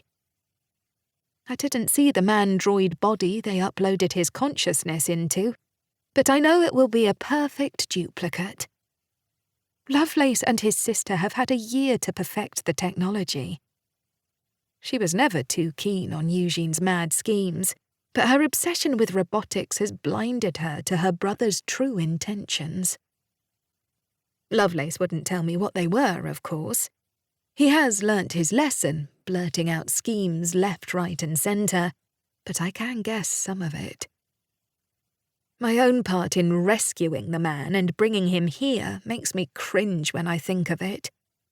That whole sequence of events was buried deep within my memory core, but Lovelace bawled the password at me as I was led away from the laboratory, a typically vulgar sentence which I won't repeat, and my memory has now come crashing back. I can recall landing the time machine in the basement of Burlington's department store a couple of months before K-Division moved in. I remember booking a flight to San Andres, decapitating a Fembot, stealing her faceplate and ident chip, and infiltrating the organization's volcanic base. There, I positioned myself to rescue Dr. Lovelace. His legs were irreparably damaged by the weight of Big Bertha, the android who had crushed him, so I had to sling him over my shoulder and carry him out of the volcano, with flames licking around us. I got him back to London eventually, and another quick trip in the time machine took him several months further back in time to October last year. He slipped away then, and must have arrived in North Wales shortly after that, with a full dump of classified files from my hard drive to get him started. MI6 were right. I am a traitor. I must have been bleeding secrets for months, and ignorance is no excuse. The only way I can redeem myself is to shut down this entire operation, like I did at Wenchworld. But I cannot do that from the inside of a metal box. Thankfully, a knight in shining armour is about to arrive, in the unwitting form of Professor Cordelia Lovelace. The cell door slides open with a whoosh, and the red-haired scientist steps inside. 2 henchmen are wheeling a metal trolley along the corridor behind her. On it is the gently sleeping form of number 9. If you've harmed him, I begin, as the henchmen manoeuvre the trolley through the door and into position next to the mattress where I am sitting. I glance across at the sleeping figure, still dressed in that ridiculous schoolboy blazer. He really is a very handsome man. Even in sleep, the pheromones are radiating from every pore of his body. It is lucky my nasal receptors are immune. Any real woman would be overwhelmed. "There's no need to concern yourself, Fembot Sally," Cordelia reassures me when the two henchmen have departed. "I've given number 9 a thorough check-up." She waves her magnifying glass for emphasis. "The brain scanning process is quite intrusive, but most people recover in a couple of hours. In fact, he should wake up any minute now." Just in time for your brother to put a bullet through his head? The professor pockets the glass. "You have a vivid imagination." "You've got the duplicate. You don't need him anymore. Why would you keep him alive?" "We have no reason to kill him. We're not monsters, Fembot Sally. We use people, but we don't kill them." "Tell that to your brother. He'd happily shoot anyone. And you knew he was here all along. This place isn't a government facility at all, is it? It's run by the two of you." "It is a government facility, funded by the taxpayer. But my brother has been working behind the scenes for some time, without their knowledge. He invited me to join him here. He wants to re-establish the organisation." She smiles indulgently. "He does love his criminal activities. And I am able to continue my research. Creating more fembots to manipulate and simper after your brother." Her eyes flash with anger. "That's hardly the point of the exercise." "So you say. I have no reason to take your word on anything. Everything you've told me so far has been a lie." Cordelia looks hurt. "I've only bent the truth a little bit," she insists, sitting herself down on the mattress next to me. "Rubbish! You told me I had free will, but all along I was being manipulated by that subroutine of yours." The professor sighs.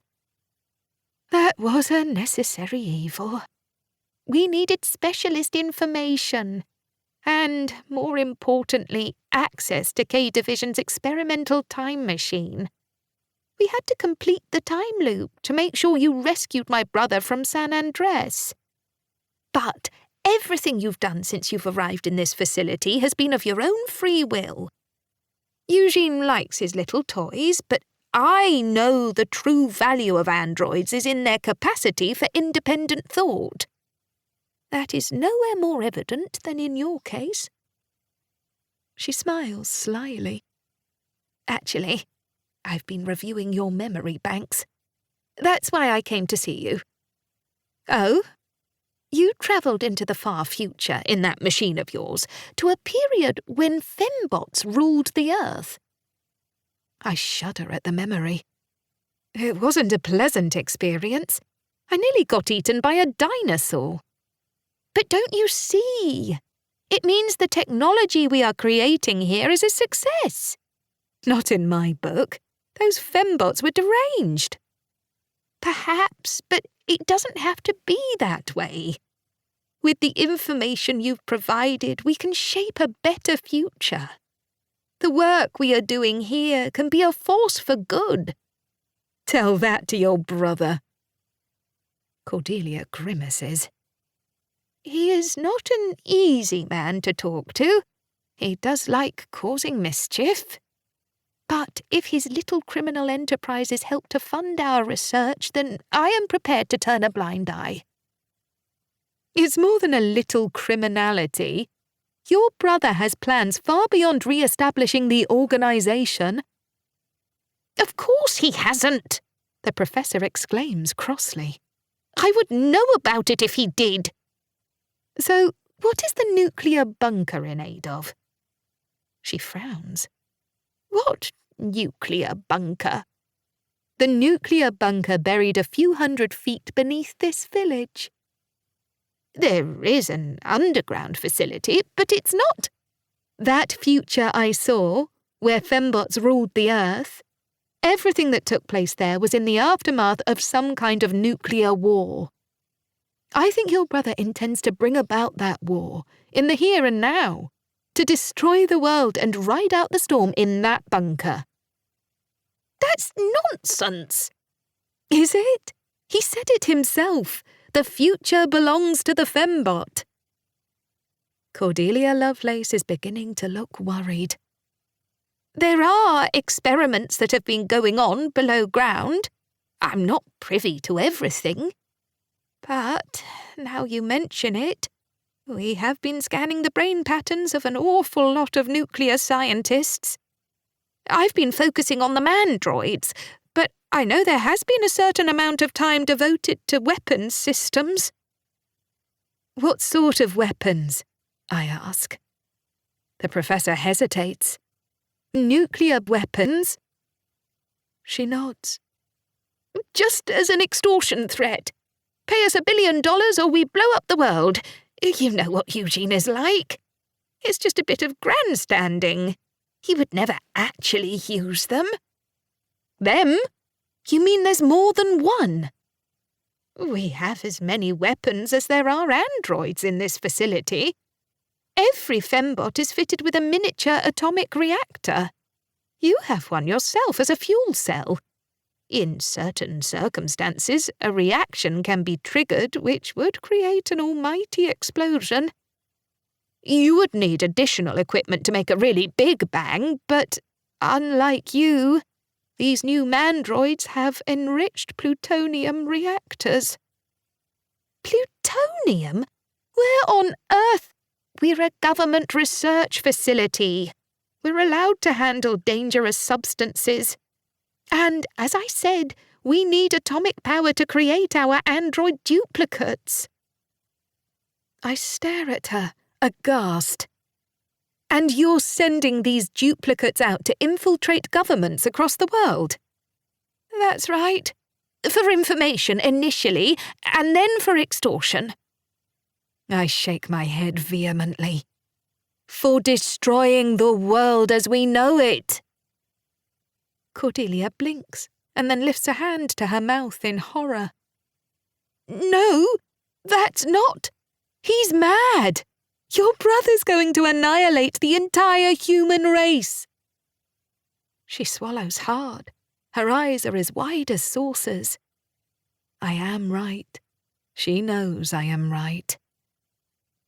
Oh, Eugene, what have you done? She breathes.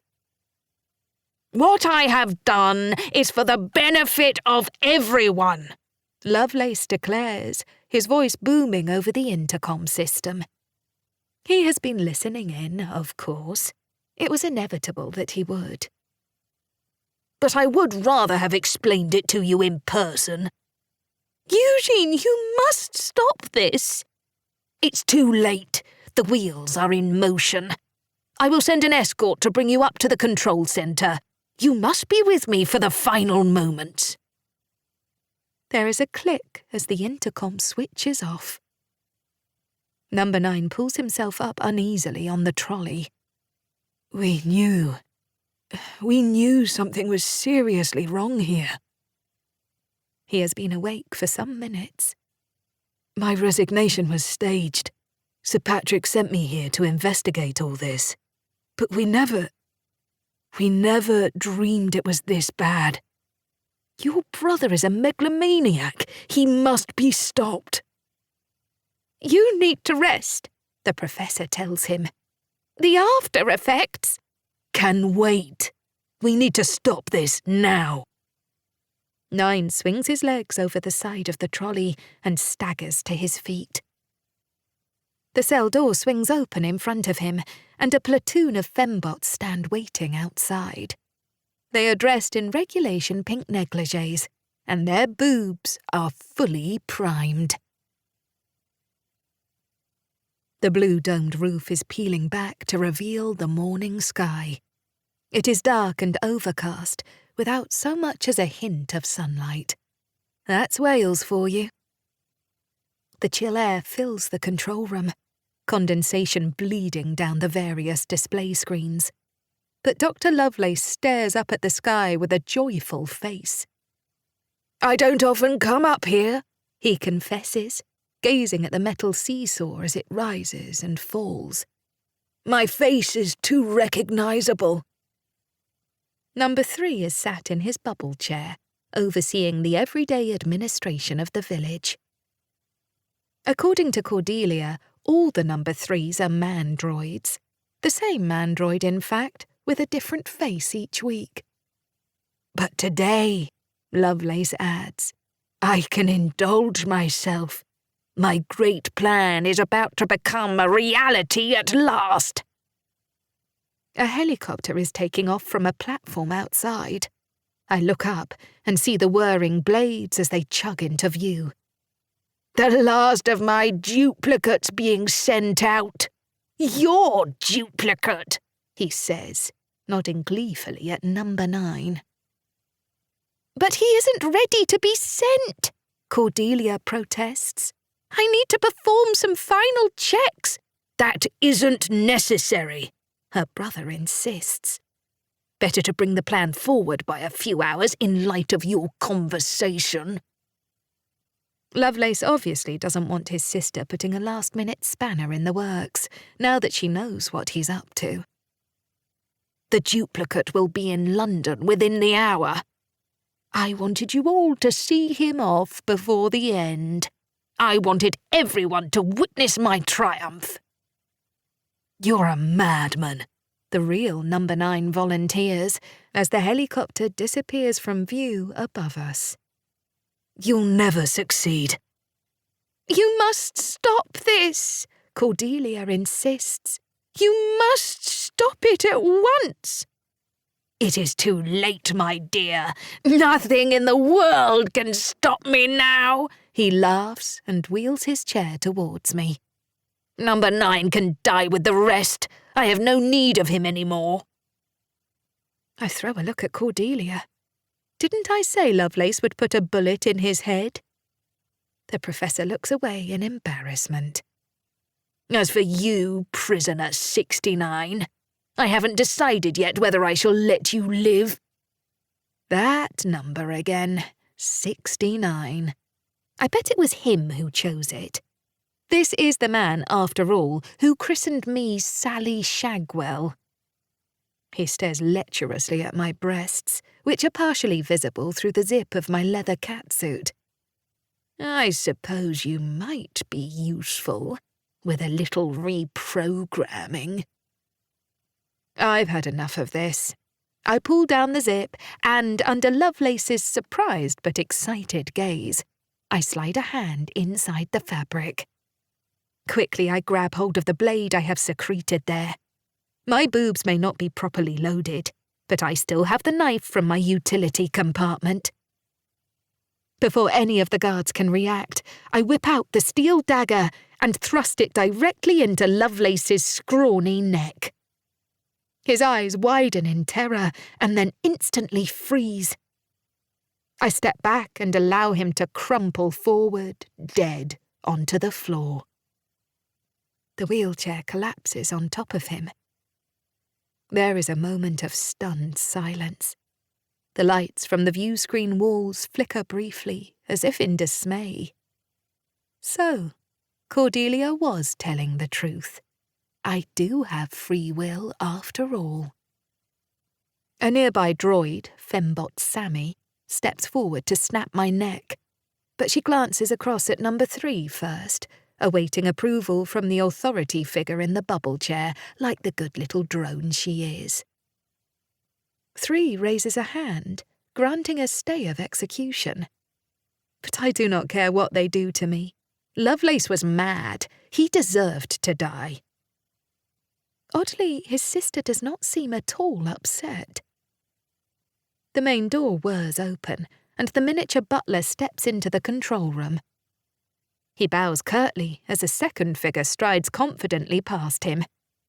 It is Dr. Eugene Lovelace. Thank you, Fembot Sally. He smiles, standing tall on two fully functional legs. You have proved your usefulness again. But... Cordelia gives an embarrassed sigh. She knew this was going to happen. He uploaded his consciousness into a mandroid replica some days ago, she explains. We've had it on standby since your arrival. He didn't want to spend the rest of his life as a cripple. When you first came here, I asked Eugene if he wanted me to disable your targeted aggression subroutines, but he insisted we leave them alone. He knew once you found out he was here, you would try to kill him. He couldn't bring himself to end his own life, so he allowed you to do it for him. He knew you would make it quick. And now I am reborn, immortal and invincible. Lovelace strides over to me, grabs my shoulders and takes me in his arms, pressing his odious lips to my face. I knee him in the groin, but he doesn't flinch. I am a new generation of mandroid. Nothing you do can hurt me. Why not join me? The end is nigh, but together we will create a new, better world. He squeezes my thigh, and I spit in his face. You will regret that, he hisses, pushing me away and stepping across to the crippled body on the floor. The spokes of his wheelchair are still spinning. Number 3, general announcement. The village is to be shut down. All villagers are to make their way to the post office, and from there they will be escorted to the nuclear bunker. I will organise it, Number 3 says, his moustache twitching nervously. Lovelace clicks his fingers and the butler steps forward.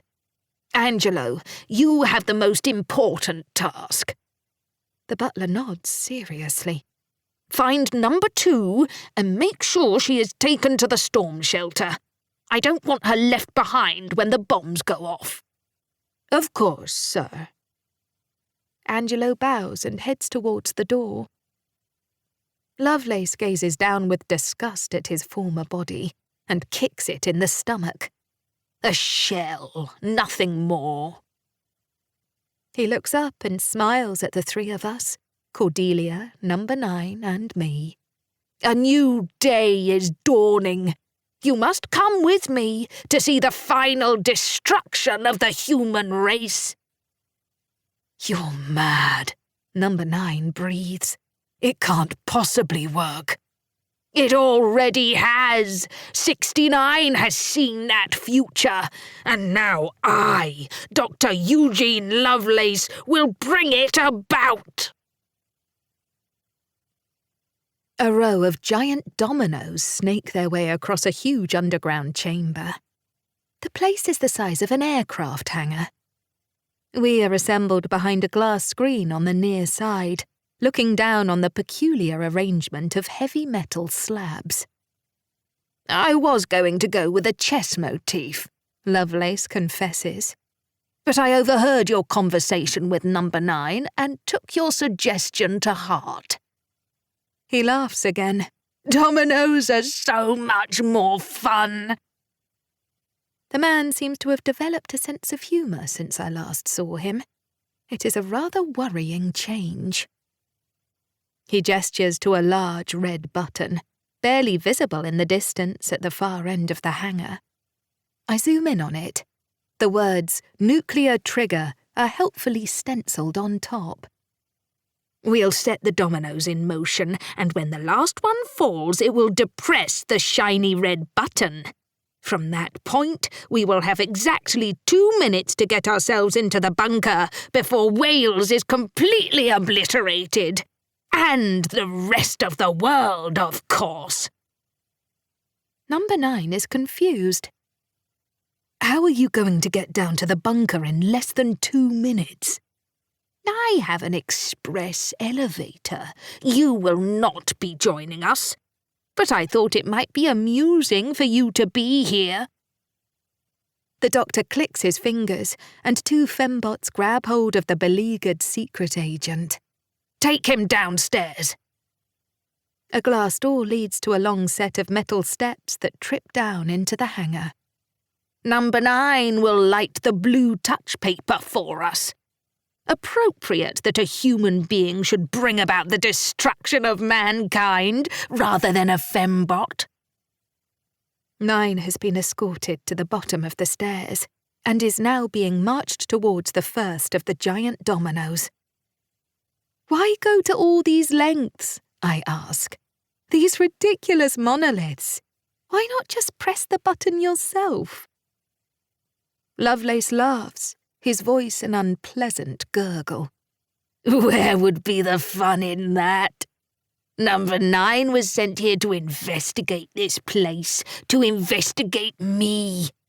I want to humiliate him before he dies. Or, to be strictly accurate, I want to humiliate him as he dies." The fembots open fire. Number 9 has refused to push over the first of the dominoes, but his body is hurled backwards by the impact of the bullets, and he crashes into the first of the metal slabs.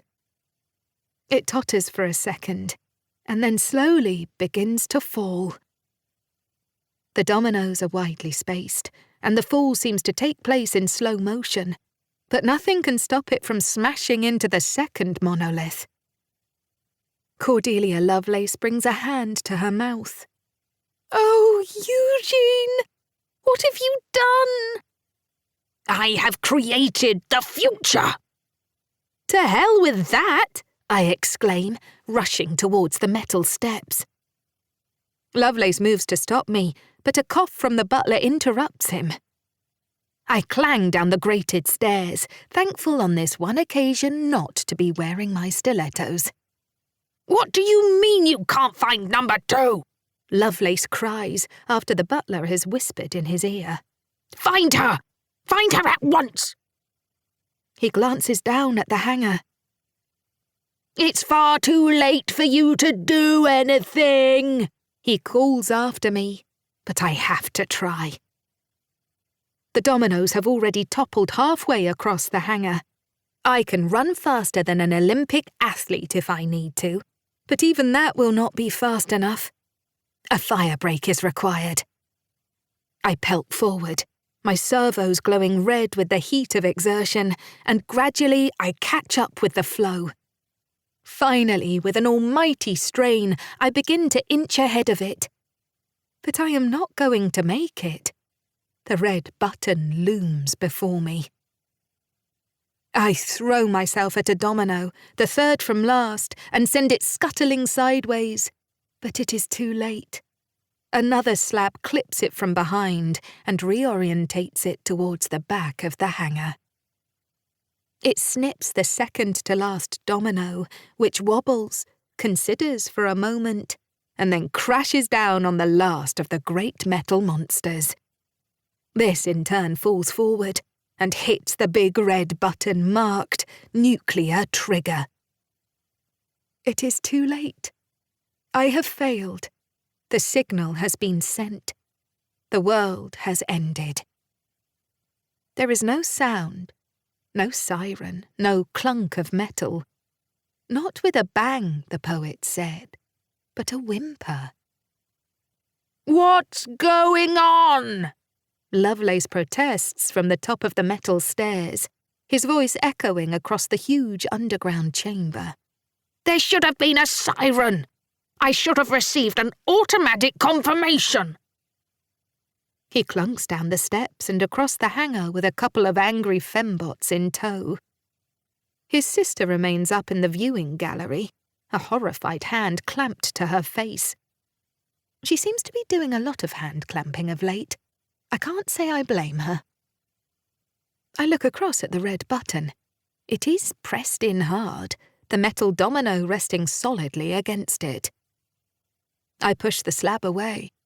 No human would be able to shift it, but I am not a human being. There is a loud clang as the solid metal object thumps to the ground.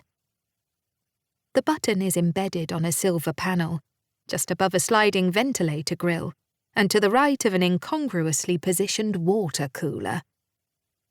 A single screw needs to be removed to unlatch the panel. I pull off one of my fingers and insert an Allen key. There is a hiss of air, and I pull the cover back. Lovelace comes to a halt behind me. "Leave that alone!" On the other side of the panel, there is a small cable leading into another socket on the far wall, except that the cable is no longer connected. Somehow it has been pulled away. A black, charred figure is steaming in a nest of several much smaller figures. The smell of burnt flesh fills the air. The cat has been roasted alive, and so have the mice she was chasing. Number 2 must have got into the mechanism through the open grate, knocked the cord away, and then been electrocuted. That was what caused the lights to flicker back in the control room. Lovelace is horrified. "Number 2! What have they done to you?" He leans in to get a closer look at his beloved pussy. For a brief moment, his hair flops forward, and his left ear is exposed. A sudden thought occurs to me. I reach across and flip the small notch behind his left earlobe. For all his talk of man-droid supremacy, the doctor's design specs are not that different from my own. The faceplate swings open on a hinge, and Lovelace jerks back, his bulging eyes staring at me contemptuously from a bed of electronic circuitry. He glances from me to the water cooler with some disdain. "You're not really thinking of trying that faceplate and water trick, are you? It won't work. I have been upgraded. Unlike you, my circuitry is immune to all forms of liquid, and now I am going to kill you." His hands grab hold of my throat, and my feet are lifted off the floor. It will be the matter of a moment for him to snap my neck. "Your plan could never have succeeded," I choke. "The Fembots in the future, they were just as susceptible to water as I am. These new models were never going to inherit the Earth." "And neither are you, Fembot Sally." He throws me back against the wall. I slam into the open panel and shudder to the ground. "You killed my pussy!" he shrieks, preparing to deliver the killing blow. I fumble for the electric cable behind me. "Why don't you join her?" I retort, rising up and thrusting the live wire directly into his open face. He shudders as the volts ripple through him. The Fembot deputies attempt to launch themselves at me, but the electricity passes through Lovelace and hits the metal floor. Katrina and Sammy are electrocuted, their high heels providing no protection from the high voltage. Thank goodness I am wearing rubber soles. You think you have defeated me?" Lovelace mutters. He is still alive. I don't believe it. His body is aflame and the electricity is coursing through him, but somehow he continues to function. "I may die, but so will you. You will not escape from here." He sends a signal to the control center. "Number 3, initiate self-destruct mechanism." With that, he collapses forward onto the floor amid a shower of sparks. I pull the live cable away from him, being careful not to touch the exposed end, and return it to the safety of the recess behind the panel. I look down at the still sizzling body of my creator. This time, thank heavens, he really is finished. "Sweet dreams, honey," I say. A siren is blaring, and a computerized voice is counting down to the destruction of the underground lair. 5 minutes, and counting! I recognise the pre-recorded voice from my organisation days, but I don't have the time to be nostalgic. I don't even have time to glance at the dead body of number 9 as I rattle back up the metal steps. I hate to see a good man barbecued like that, even after he's been killed. But at least it was quick. "What's the fastest way out of here?" I ask Cordelia as I re-enter the viewing gallery. The professor is a little flustered. Unsurprising, really. She has just seen me kill her brother for the second time in as many hours. Through here, I think, but it was him or me. I'm sorry, I had no choice." "I know. Poor Eugene." The ground beneath our feet is starting to shake.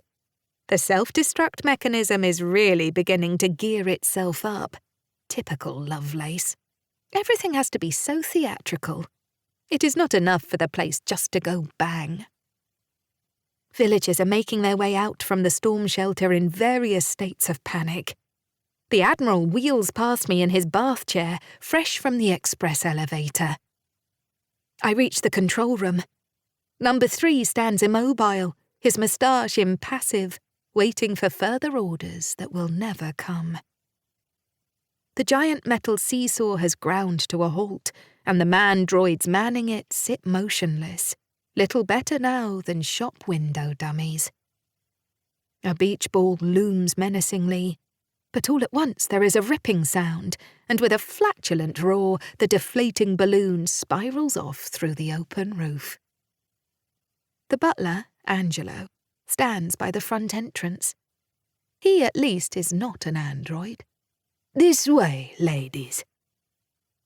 We follow him out into the village just as a huge explosion ruptures the dome behind us. The force of the blow hits me from behind, and I find myself flying through the air. I land badly on the wet grass, and Cordelia Lovelace thuds on top of me, her red hair flailing in the wind. She stares down in some discomfort. There is something hard pressing against my stomach. It is her magnifying glass. She coughs in embarrassment and moves it out of the way. "I'm not like my brother," she says, hastily rolling off me. "This isn't my kind of thing at all." The ground is still shaking in the aftermath of the explosion. The dome has imploded and flames are licking out the top of it. But there is another sound adding to the cacophony. A helicopter coming in to land. I watch in surprise as the pilot ditches it in the middle of the rectangular pond. 2 figures emerge, hopping across from the short ladder onto the dry concrete. Cordelia dusts herself down and I rise to my feet beside her. I recognise both of the new arrivals. One is Sir Patrick. The other is prisoner number 9. He grins at me and moves across the courtyard, an AK-47 in his hands. "I got back as soon as I could," he calls over the dying noise of the helicopter blades. "What happened to Lovelace?" "He's dead. You're too late. It's all over." "We guessed that when we saw the explosion," Sir Patrick confirms. "I've already called off the RAF strike." Number 9 flicks the safety catch back onto his machine gun and comes to a halt in front of me. It is the first time I have seen him without a frown on his face. I can't help feeling sad. The duplicate survives, but the original does not. Life is really not fair. Even close up, he looks surprisingly real, and rather masculine with that great big gun of his. His hair is fluttering in the breeze above that huge forehead. I can even see the veins throbbing in his temple. Cordelia leans in. "That's not the duplicate," she whispers. "That's the real number 9. "But," she smiles, "I always like to put my droids through one final test. The number 9 I brought to your cell was the android duplicate. I thought if you couldn't spot the difference, then nobody could. And you didn't suspect a thing." "Then you mean—" I stare across at the handsome figure. She nods seriously. "I was intending to switch them back straight afterwards, but then my brother advanced the program and put the wrong number 9 in the helicopter." The real McCoy smiles and gestures to Sir Patrick. "I got to London and went straight to the top. Told them exactly what was going on here. We got back as quickly as we could. What happened to my duplicate?" "Barbecued along with his creator," I answer honestly. The poor lamb must have believed he was a human being and reacted accordingly when the Fembots opened fire. His circuits would then have been fried by the electric current before he'd had time to realise he wasn't actually dead. "I'm so glad it wasn't the real you," I say. Number 9 pulls the loop of his machine gun over his head and throws the weapon across to the helicopter pilot. "So am I," he smirks, stepping forward and taking me roughly in his arms. If I had a heart, I suspect it would be fluttering right now. Sir Patrick coughs politely and leaves us to it. Dozens of people are milling about the edges of the pond, staring dubiously at the enormous helicopter resting on the surface of the water. I recognise them all now. My personnel files are back online. The Admiral, Sir Charles McGowan, wheels himself forward, blinking in a sudden beam of unexpected sunlight. He takes one look at my boss and laughs. "Squiffy! Squiffy McGee! I haven't seen you since before the war." Sir Patrick returns the greeting as the old naval officer comes to a halt beside Cordelia Lovelace. "What will happen to the other duplicates?" the Professor inquires. "We've alerted the various foreign governments," Sir Patrick tells her. "Caused a few raised eyebrows, but the mandroids will be deactivated over the course of the next few hours." "You won't destroy them? I've put a lot of work into those robots." "Not my decision to make. We've requested the androids be shipped back to the UK, but I suspect some of these governments may decide to hang on to them. It's very sophisticated technology." The Professor nods unhappily. "And what will happen to me?" Sir Patrick's eyes narrow. "There will have to be an inquiry. By rights, we should throw you in jail, at least for aiding and abetting your brother. But I dare say we could be persuaded to be lenient. Can't let a brain like yours go to waste." He looks down. The butler, Angelo, has come forward with a small badge in his hand, which he pins to Sir Patrick's lapel. "Bless my soul!" the Admiral exclaims from his wheelchair. "The new number 1, eh? Couldn't have happened to a nicer chap." Sir Patrick coughs modestly. "Just until we get everything sorted." He glances across at number 9.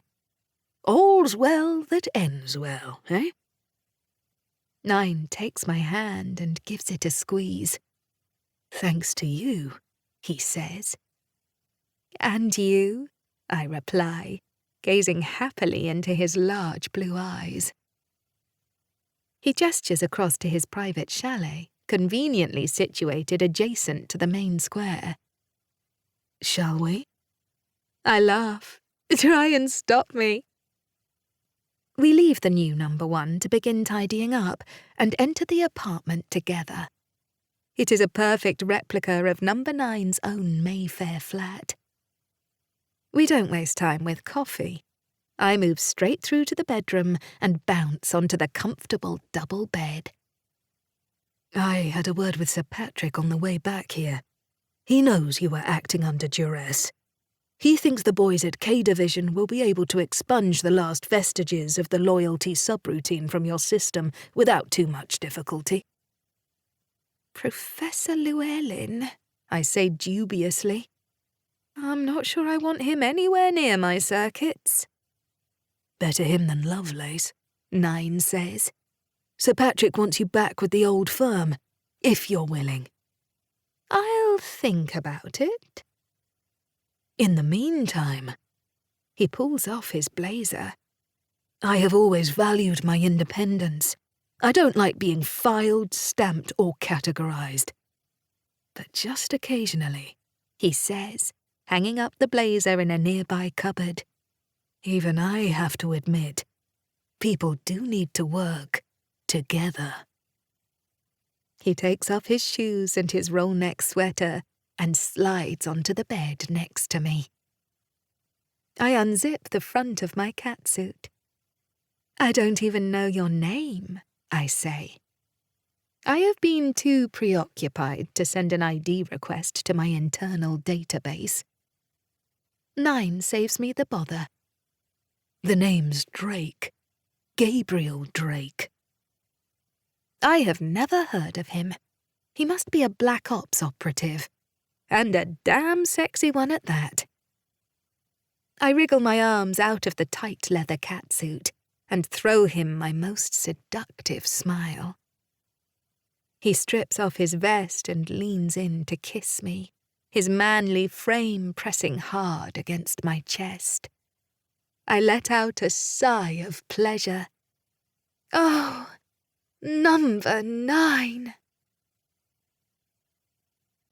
That was Prisoner 69, written by Samantha Faulkner, narrated by Alison Campbell. Copyright Samantha Faulkner 2023. For news of other releases, visit the website fembotsally.com.